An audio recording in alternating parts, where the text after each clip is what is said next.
and we're only talking $3.50 to $4 a day. So that apparently is something that we need to celebrate. I mean, I take Anne's point, but we know how people are surviving on the payment as it is, and they're not. They're not surviving. We just heard from someone who was talking about buying glasses, being able to catch up on their rent, pay their electricity bill. We know the damage that the low unemployment benefit causes to our society, and they were the first people we turned to keep the economy going when the COVID emergency happened. That's why we doubled the payment, because those people have to spend the money. They don't have the luxury of saving anything, and that we keep consigning millions of people to live below the poverty line because it plays well politically is absolutely ridiculous. And just one last point, when we're talking about, we're linking it to a minimum wage, 41 whatever percent it was, that was something that John Howard did when he changed how we index the payment.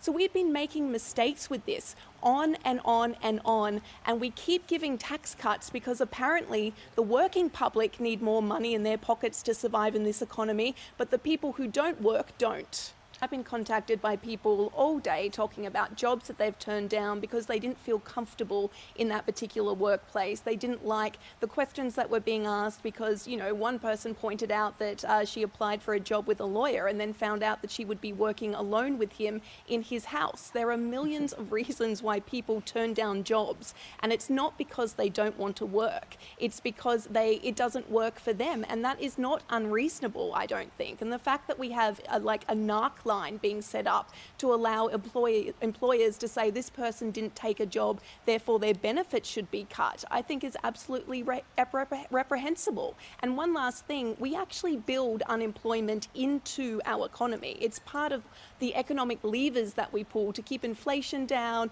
and control inflation, and to control workers and their demands and things. And before COVID, we still had an unemployment rate that was around 5-6%. So that's still about 600,000 people or so who were without work before the pandemic happened, and we are still leaving them to live in poverty, and it is not good enough.